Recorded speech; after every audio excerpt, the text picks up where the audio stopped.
Hi every one, welcome back.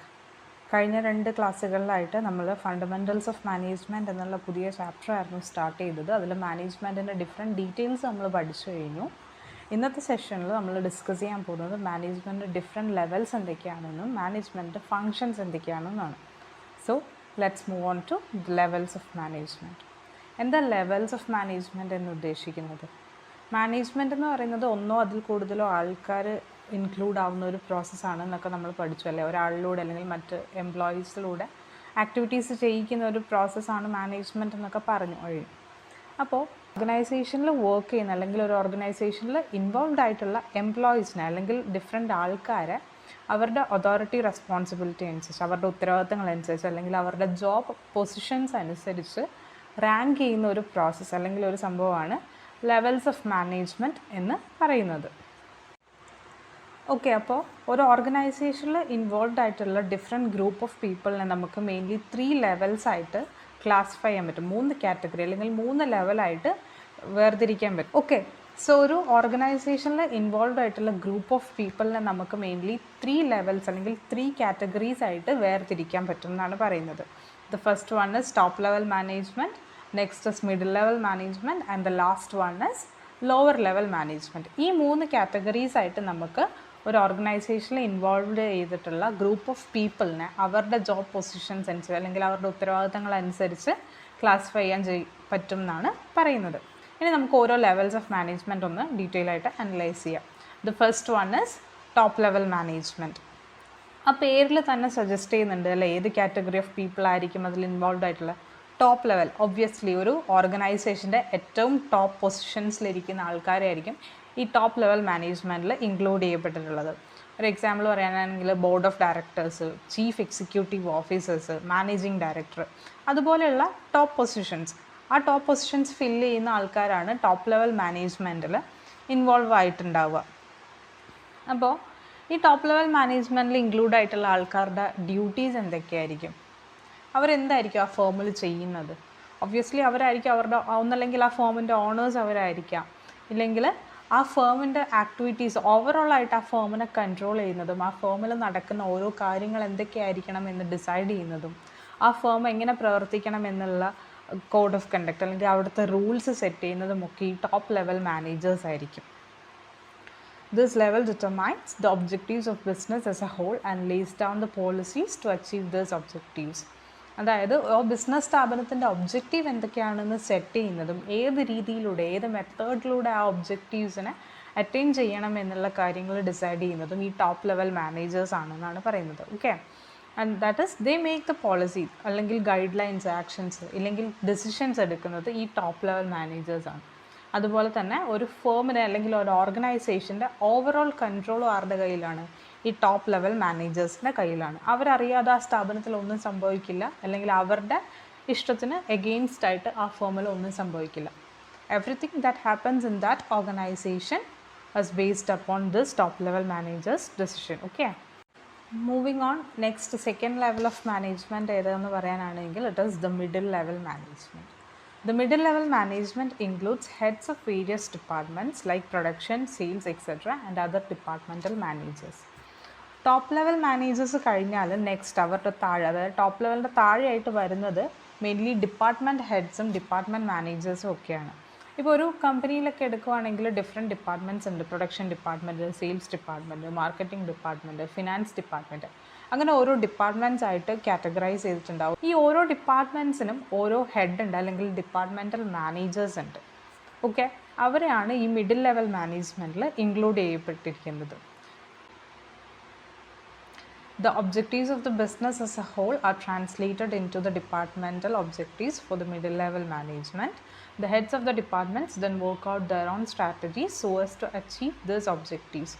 അതായത് നമ്മൾ നേരത്തെ പറഞ്ഞു ടോപ്പ് ലെവൽ മാനേജേഴ്സ് ആണ് ഒരു ഓർഗനൈസേഷൻ്റെ മൊത്തത്തിലുള്ള ഒബ്ജക്റ്റീവ് സെറ്റ് ചെയ്തതെന്ന് പറഞ്ഞു. അപ്പോൾ ആ മെയിൻ ഒബ്ജക്റ്റീവ് നമ്മുടെ ടോപ്പ് ലെവൽ മാനേജ്മെൻറ്റ് സെറ്റ് ചെയ്തിട്ടുള്ള മെയിൻ ഒബ്ജക്റ്റീവ് അച്ചീവ് ചെയ്യാൻ വേണ്ടി അല്ലെങ്കിൽ ആ ഗോളിലേക്ക് എത്താൻ വേണ്ടി ഓരോ ഡിപ്പാർട്ട്മെൻറ്റും ചെയ്യേണ്ട കുറച്ച് ഫങ്ഷൻസ് ഉണ്ട്. അതെന്തൊക്കെയാണെന്ന് മനസ്സിലാക്കി ആ ഡിപ്പാർട്ട്മെൻറ്റിന് അറ്റൈൻ ചെയ്യേണ്ട അല്ലെങ്കിൽ ആ ഡിപ്പാർട്ട്മെൻറ്റ് ചെയ്യേണ്ട ആ ആക്ടിവിറ്റീസ് തീരുമാനിക്കുന്നത് ആരാണ്? ഈ ഡിപ്പാർട്ട്മെൻറ്റൽ ഹെഡാണ്. ഓക്കെ, അതായത് നമ്മുടെ മെയിൻ ഗോൾ, നമ്മുടെ main organisational goal different departmental goals ആയിട്ട് വേണമെങ്കിൽ നമുക്ക് സബ് ക്ലാസിഫൈ ചെയ്യാൻ പറ്റും. അതായത് ആ മെയിൻ ഗോളിലേക്ക് എത്താൻ വേണ്ടി ഓരോ ഡിപ്പാർട്ട്മെൻറ്റും ചെയ്യേണ്ട ആക്ടിവിറ്റീസ് എന്തൊക്കെയാണ്, ഇല്ലെങ്കിൽ ആ ഓരോ ഡിപ്പാർട്ട്മെൻറ്റും അറ്റൈൻ ചെയ്യേണ്ട സബ് ഗോൾസ് എന്തൊക്കെയാണെന്ന് നമുക്ക് വേണമെങ്കിൽ തരംതിരിക്കാൻ പറ്റും. അപ്പം എന്തൊക്കെ സ്ട്രാറ്റജീസ് അല്ലെങ്കിൽ എന്തൊക്കെ മെത്തേഡ് യൂസ് ചെയ്തിട്ടാണ് ആ ഡിപ്പാർട്ട്മെൻറ്റ് അവരുടെ ആക്ടിവിറ്റീസ് ഫുൾഫില്ല് ചെയ്യേണ്ടത്, അവർ ഏത് രീതിയിലാണ് മെയിൻ ഗോളിലേക്ക് കോൺട്രിബ്യൂട്ട് ചെയ്യേണ്ടത് എന്നൊക്കെ തീരുമാനിക്കുന്നത് ആരാണ്? ഈ മിഡിൽ ലെവൽ മാനേജേഴ്സ് അല്ലെങ്കിൽ ഡിപ്പാർട്ട്മെൻറ്റൽ ഹെഡ്സ് ആണ്.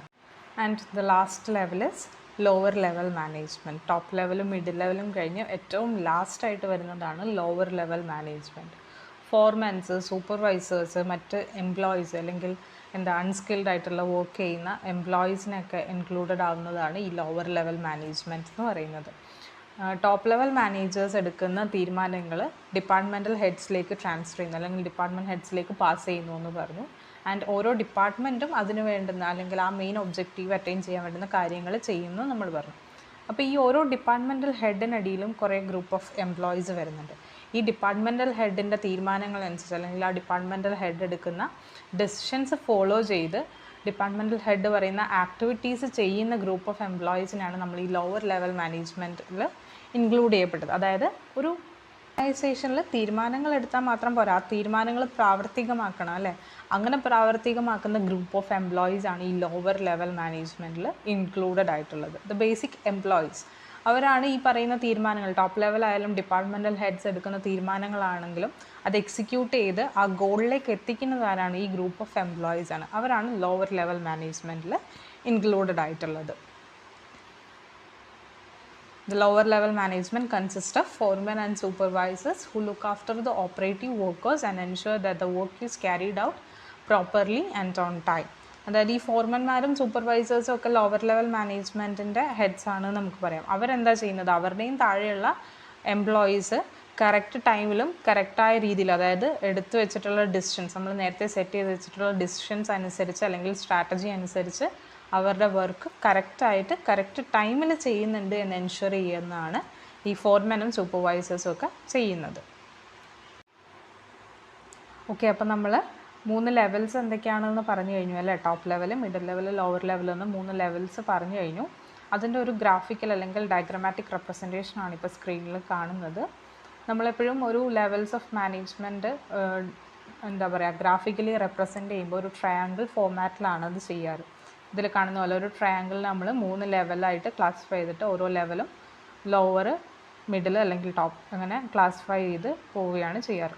ഇതിലിപ്പം നമുക്ക് കാണാം ഒരു സൈഡിൽ പൊസിഷനും ഫംഗ്ഷനും എന്തൊക്കെയാണെന്ന് ഡിസ്ക്രൈബ് ചെയ്തിട്ടുണ്ട്.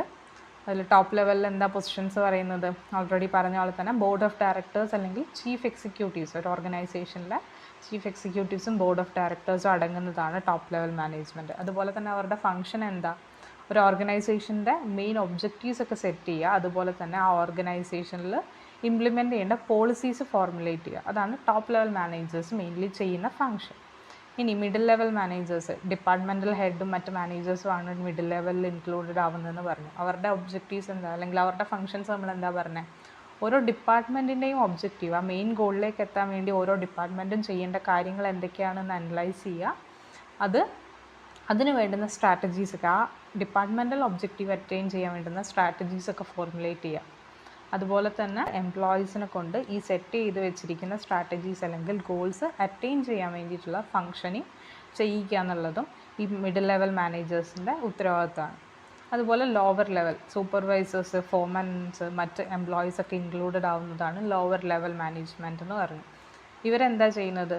നമ്മുടെ ടോപ്പ് ലെവൽ എക്സിക്യൂട്ടീവ്സ് ആയാലും ഡിപ്പാർട്ട്മെൻറ്റൽ ഹെഡ്സ് ആയാലും ഓൾറെഡി സെറ്റ് ചെയ്ത് വെച്ചിരിക്കുന്ന ഒബ്ജക്റ്റീവ്സ് എക്സിക്യൂട്ട് ചെയ്യുന്നത് ഈ ലോവർ ലെവൽ മാനേജേഴ്സ് അല്ലെങ്കിൽ ലോവർ ലെവൽ എംപ്ലോയീസ് ആണ് അല്ലേ? തീരുമാനം എടുത്തു വെച്ചുകൊണ്ട് കാര്യമില്ല, കറക്റ്റ് ടൈമിൽ എടുത്തു വെച്ച തീരുമാനം അതുപോലെ എക്സിക്യൂട്ട് ചെയ്യുന്നതാരാണ്? ഈ ലോവർ ലെവലിൽ ഇൻക്ലൂഡഡ് ആയിട്ടുള്ള എംപ്ലോയീസ് ആണ്.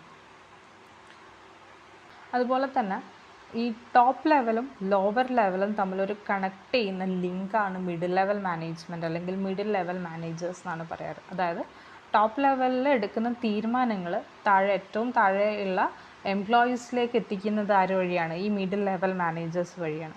അതുപോലെ തന്നെ ലോവർ ലെവൽ എംപ്ലോയീസിന് എന്തെങ്കിലും കംപ്ലയിൻസോ ഗ്രീവിയൻസോ അല്ലെങ്കിൽ എന്തെങ്കിലും റിക്വസ്റ്റോ ഒക്കെ ഉണ്ടെങ്കിൽ അത് മുകളിലേക്ക് അല്ലെങ്കിൽ ടോപ്പ് ലെവൽ എക്സിക്യൂട്ടീവ്സിലേക്ക് എത്തിക്കുന്നതും ഈ മിഡിൽ ലെവൽ മാനേജ്മെൻറ്റാണ്. അപ്പോൾ ഈ രണ്ട് ലെവൽ, അതായത് ടോപ്പ് ലെവലും ലോവർ ലെവലും തമ്മിൽ ലിങ്ക് ചെയ്യുന്ന ഒരു കണ്ണിയാണ് മിഡിൽ ലെവൽ മാനേജ്മെൻറ്റ് അല്ലെങ്കിൽ മിഡിൽ ലെവൽ മാനേജേഴ്സ് എന്നാണ് പറയാറ്. ഓക്കെ, അപ്പോൾ ഇത്രയാണ് ലെവൽസ് ഓഫ് മാനേജ്മെൻറ്റിനെ പറ്റി പറയാനുള്ളത്. ഈ ഒരു ഡയഗ്രാം തന്നെ മനസ്സിലാക്കി വെച്ച് കഴിഞ്ഞാൽ നമുക്ക് ഈസി ആയിട്ട് കൺസെപ്റ്റ് മനസ്സിലാക്കാൻ പറ്റും. Okay, now let's discuss what are the different functions of management. Management എന്നുള്ള പ്രോസസ്സിൽ ഇൻവോൾവ് ആയിട്ടുള്ള ഡിഫറെൻറ്റ് ഫങ്ഷൻസ്, ഒരു 5 to 6 ഫങ്ഷൻസ് ഉണ്ട്. That is planning, organising, staffing, directing, controlling and coordinating എന്നിങ്ങനെ ഒരു 5 to 6 ഫങ്ഷൻസ് ഉണ്ട്. അതെന്തൊക്കെയാണെന്നാണ് നമ്മളിനി ഡിസ്കസ് ചെയ്യാൻ പോകുന്നത്. The first one is planning. എന്താണ് പ്ലാനിങ്? നമ്മളൊക്കെ നമ്മുടെ ഡെയിലി ലൈഫിൽ ഓരോ ആക്ടിവിറ്റീസും പ്ലാൻ ചെയ്യുന്നവരാണ് അല്ലേ. ഒരു ട്രിപ്പ് പോകുന്ന കാര്യമാണെങ്കിൽ എവിടെ പോകണം, എങ്ങനെ പോകണം, ഏത് ദിവസം പോകണം, എവിടെ സ്റ്റേ ചെയ്യണം, അതിങ്ങനെ ഡിഫറെൻറ്റ് ആക്ടിവിറ്റീസ് അല്ലെങ്കിൽ ഡിഫറെൻറ്റ് കാര്യങ്ങൾ നമ്മൾ പ്ലാൻ ചെയ്യാറുണ്ട് അല്ലേ. അതുപോലെ തന്നെ ഒരു ഓർഗനൈസേഷനിലും ആ ഓർഗനൈസേഷൻ്റെ ഒബ്ജക്റ്റീവ് എന്താണോ അത് അറ്റൈൻ ചെയ്യാൻ വേണ്ടി അല്ലെങ്കിൽ ആ ഗോൾ അറ്റൈൻ ചെയ്യാൻ വേണ്ടി നമ്മൾ എന്തൊക്കെ ചെയ്യണം, ഏത് രീതിയിൽ ചെയ്യണം, എപ്പോൾ ചെയ്യണം, അല്ലെങ്കിൽ ആര് ചെയ്യണം എന്നുള്ള ആക്ടിവിറ്റീസ് അല്ലെങ്കിൽ എന്നുള്ള കാര്യങ്ങൾ ഡിസൈഡ് ചെയ്യുന്ന പ്രോസസ്സാണ് പ്ലാനിങ് എന്ന് പറയുന്നത്. It is basically concern with the selection of goals to be achieved and determining the effective course of action from among the various alternatives. ഇപ്പോൾ ഒരു ഓർഗനൈസേഷൻ്റെ ഗോള് സെറ്റ് ചെയ്ത് കഴിഞ്ഞാൽ നമ്മൾ ആ ഗോളിലേക്ക് എത്തണം അല്ലേ. ആ ഗോളിലേക്ക് എത്താൻ ഡിഫറെൻറ്റ് ആക്ടിവിറ്റീസൊക്കെ പെർഫോം ചെയ്യണം, എങ്കിൽ മാത്രമേ നമുക്ക് ആ ഗോൾ അറ്റൈൻ ചെയ്യാൻ പറ്റുള്ളൂ. അപ്പോൾ ഏത് ആക്ടിവിറ്റീസ് ചെയ്യണം, ആ ആക്ടിവിറ്റീസ് അല്ലെങ്കിൽ ഏത് ആക്ടിവിറ്റി ചെയ്യണമെന്ന് നമ്മൾ ഡിസൈഡ് ചെയ്യുന്നു, ആ ആക്ടിവിറ്റി ഏത് മെത്തേഡിലൂടെ ചെയ്യണം, അങ്ങനെയുള്ള കാര്യങ്ങളൊക്കെ ഡീൽ ചെയ്യുന്നതാണ് പ്ലാനിങ് എന്ന് പറയുന്നത്. ഇപ്പം നമ്മൾ നേരത്തെ പറഞ്ഞ പോലെ ട്രിപ്പ് പോകുന്ന കേസ് പ്ലാൻ ചെയ്യാനാണെങ്കിൽ നമുക്ക് ഡിഫറെൻറ്റ് ഓപ്ഷൻസ് ഉണ്ട് അല്ലേ. ഏതൊക്കെ സ്ഥലങ്ങളിൽ പോകാൻ പറ്റും എന്നുള്ളത് നമ്മൾ ആദ്യം ഡിസൈഡ് ചെയ്യണം. പിന്നെ ആ സ്ഥലത്തേക്ക് നമ്മൾക്ക് ചിലപ്പോൾ ബസ്സിന് പോകാൻ പറ്റുമായിരിക്കും, ഇല്ലെങ്കിൽ ട്രെയിനിൽ പോകാൻ പറ്റുമായിരിക്കും, അല്ലെങ്കിൽ ഫ്ലൈറ്റ് യൂസ് ചെയ്തിട്ട് പോകാൻ പറ്റുമായിരിക്കും, അല്ലെങ്കിൽ നമ്മുടെ പേഴ്സണൽ വെഹിക്കിളിൽ നമുക്ക് പോകാൻ പറ്റുമായിരിക്കും. ഇതിലേത് യൂസ് ചെയ്തിട്ടാണ് അല്ലെങ്കിൽ ഏത് മാർഗ്ഗമാണ് നമ്മൾ ട്രാവൽ ചെയ്യാൻ ഉദ്ദേശിക്കുന്നത് നമ്മൾ തീരുമാനിക്കണം. അതിന് വേണ്ടുന്ന കോസ്റ്റൊക്കെ പ്ലാൻ ചെയ്യണം, അല്ലെങ്കിൽ നമ്മുടെ ബഡ്ജറ്റ് സെറ്റ് ചെയ്യണം. അതുപോലെ തന്നെയാണ് ഒരു ഓർഗനൈസേഷൻ്റെ കേസിലും. ഒരു ഓർഗനൈസേഷന് ഇപ്പം സെറ്റ് ചെയ്തിരിക്കുന്ന ഒബ്ജക്റ്റീവ് എന്ന് പറയുന്നത് അതിൻ്റെ സെയിൽസ് ഒരു 20% ഇൻക്രീസ് ചെയ്യുക, മുമ്പത്തേനേക്കാൾ ഒരു 20% സെയിൽസ് അധികമാക്കുക എന്നുള്ളതാണ്. എങ്കിൽ ആ സെയിൽസ് കൂട്ടാൻ വേണ്ടി എന്തൊക്കെ ടെക്നിക്സ് നമുക്ക് അഡോപ്റ്റ് ചെയ്യാം എന്നുള്ളത് ആദ്യം പ്ലാൻ ചെയ്യണം അല്ലേ. ഒബ്വിയസ്ലി മാർക്കറ്റിംഗ് ടെക്നിക്സ് ഇംപ്ലിമെൻറ്റ് ചെയ്യേണ്ടത്, അതായത് പുതിയ അഡ്വർടൈസ്മെൻറ്റ് ചിലപ്പം ഉണ്ടാക്കേണ്ടി വരും, ഇല്ലെങ്കിൽ പുതിയ പ്രൊമോഷണൽ ടെക്നിക്സ് ആയിട്ടുള്ള പുതിയ ഡിസ്കൗണ്ട് ഓഫേഴ്സ് കൊടുക്കേണ്ടി വരും. അപ്പോൾ ബേസിക്കലി പ്ലാനിംഗ് എന്ന് പറയുന്നത് നമ്മൾ സെറ്റ് ചെയ്ത ഒബ്ജക്റ്റീവിലേക്ക് എത്താൻ വേണ്ടി എന്തൊക്കെ ചെയ്യണം, ആ ചെയ്യേണ്ട ആക്ടിവിറ്റീസ് ഏത് രീതിയിൽ ചെയ്യണം, എപ്പോൾ ചെയ്യണം, അല്ലെങ്കിൽ ആര് ചെയ്യണം എന്നുള്ളതൊക്കെയാണ്. So it is concerned with what is to be done, how it is to be done, when it is to be done and who will do it. ഈ 4 കാര്യങ്ങളാണ് പ്ലാനിംഗ് എന്നുള്ള പ്രോസസ്സിൽ ഒരു ഓർഗനൈസേഷനിൽ എപ്പോഴും ഡിസൈഡ് ചെയ്യുന്നത്, മുൻകൂട്ടി നമ്മൾ തീരുമാനിക്കുന്നത്. പ്ലാനിംഗ് എന്നുള്ളത് ഒരു ചാപ്റ്ററായിട്ട് തന്നെ നമുക്ക് പിന്നീട് ഡീറ്റെയിലി ഡിസ്കസ് ചെയ്യാനുണ്ട്. ഇപ്പോൾ ഇത്രയും മാത്രം മനസ്സിലാക്കാം. Now moving on, the next function of management is organising. പ്ലാനിങ്ങിൽ എന്തൊക്കെ ആക്ടിവിറ്റീസ് ചെയ്യണം എന്ന് നമ്മൾ തീരുമാനിച്ചത് ആ ആക്ടിവിറ്റീസിനെ ഓരോ ഡിപ്പാർട്ട്മെൻറ്റിൻ്റെ കീഴിലേക്ക് അല്ലെങ്കിൽ ഓരോ ഗ്രൂപ്പായിട്ട് ക്ലാസിഫൈ ചെയ്യുന്നതും, അതുപോലെ ആരാണ് ആ ആക്ടിവിറ്റി ചെയ്യേണ്ടതെന്നുള്ള അതോറിറ്റി അല്ലെങ്കിൽ റെസ്പോൺസിബിലിറ്റി ഏൽപ്പിച്ചു കൊടുക്കുന്നതും ഒക്കെ ഓർഗനൈസിംഗ് എന്ന് പറഞ്ഞ പ്രോസസ്സിന് അല്ലെങ്കിൽ ഓർഗനൈസിംഗ് എന്ന് പറഞ്ഞ ഫംഗ്ഷൻ്റെ കീഴിൽ വരുന്നതാണ്. Organizing function of management is primarily concerned with identifying the tasks involved and grouping them into units and departments, and defining the duties and responsibilities of people in different positions within each department for well coordinated and cooperative effort in the organization. Already plan ചെയ്ത് വെച്ചിരിക്കുന്ന activities, ആ activities ഏതൊക്കെ activities ആണെന്ന് identify ചെയ്ത് ആ ആക്ടിവിറ്റീസിൻ്റെ nature അല്ലെങ്കിൽ സ്വഭാവം അനുസരിച്ച് അതിനെ ഓരോ ഗ്രൂപ്പായിട്ട് അല്ലെങ്കിൽ ഓരോ ഡിപ്പാർട്ട്മെൻറ്റിൻ്റെ കീഴിലേക്ക് നമ്മൾ ക്ലാസിഫൈ ചെയ്ത് കൊടുക്കുന്നത് ഈ ഓർഗനൈസിങ് പ്രോസസ്സിൻ്റെ കീഴിലാണ്.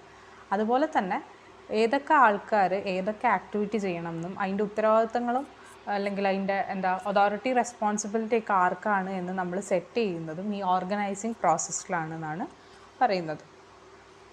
Now the third function is staffing. Staffing is concerned with employing people for various activities to be performed. അതായത് നമ്മൾ ഓരോ ആക്ടിവിറ്റീസ് തീരുമാനിച്ചു, എന്തൊക്കെ ആക്ടിവിറ്റീസ് ചെയ്യണമെന്ന് തീരുമാനിച്ചു, അതിനൊക്കെ നമ്മൾ ക്ലാസിഫൈ ചെയ്തു അല്ലേ.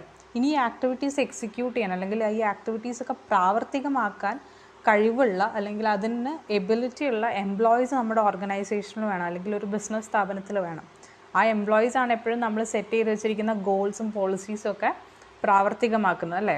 അപ്പോൾ ആ ആക്ടിവിറ്റീസ് ക്യാരി ഔട്ട് ചെയ്യാൻ തക്ക എബിലിറ്റീസ് ഉള്ള, തക്ക കഴിവുകളുള്ള എംപ്ലോയീസ് നമ്മുടെ ഫേമിലുണ്ടോ എന്നുള്ളത് അനലൈസ് ചെയ്യണം.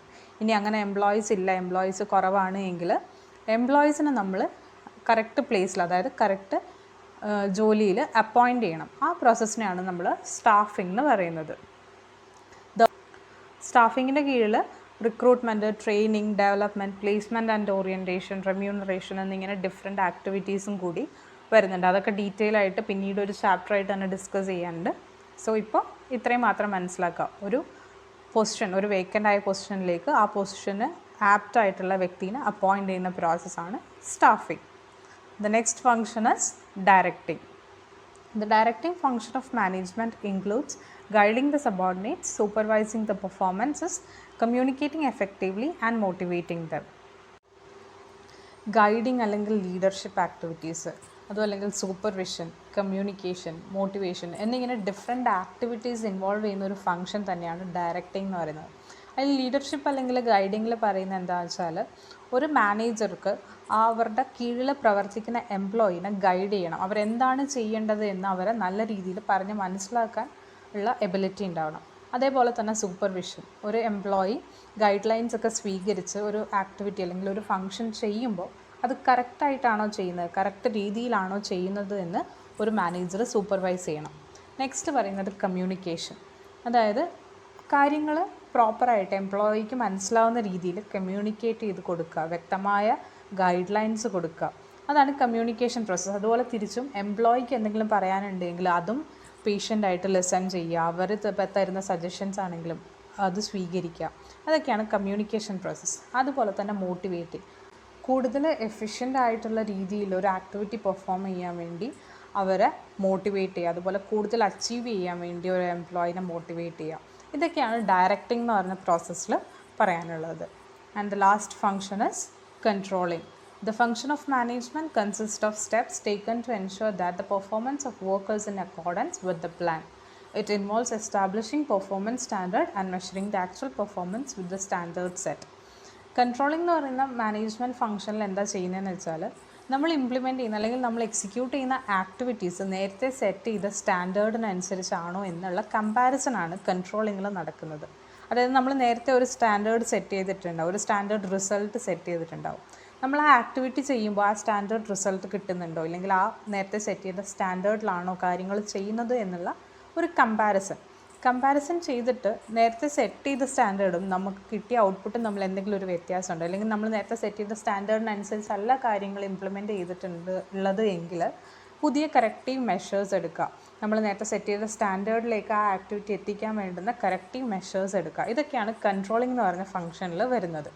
അതായത് ഓൾറെഡി സെറ്റ് ചെയ്ത് വെച്ച ആക്ടിവിറ്റി ഉണ്ടാവും, നമ്മൾ പെർഫോം ചെയ്ത ആക്ടിവിറ്റി ഉണ്ടാവും. ഇത് രണ്ടും ഒരേപോലെയാണോ, സെയിം ആണോ എന്ന് കമ്പയർ ചെയ്യാം. ഇനി സെയിം അല്ല, എന്തെങ്കിലും ഡിഫക്ട്സ് ഉണ്ട് എങ്കിൽ അത് സെയിം ആക്കാൻ വേണ്ടി എന്ത് മെത്തേഡ് നമുക്ക് അഡോപ്റ്റ് ചെയ്യാം, എന്ത് യൂസ് ചെയ്തിട്ട് നമുക്ക് രണ്ടും നേരത്തെ സെറ്റ് ചെയ്ത സ്റ്റാൻഡേർഡും ഇപ്പോൾ ചെയ്ത ആക്ടിവിറ്റി ഒരേ ലെവലിലാക്കാമെന്ന് തീരുമാനിക്കുന്ന അല്ലെങ്കിൽ അങ്ങനെ പ്രവർത്തിക്കുന്ന ഒരു ഫംഗ്ഷനാണ് കൺട്രോളിംഗ് എന്ന് പറയുന്നത്.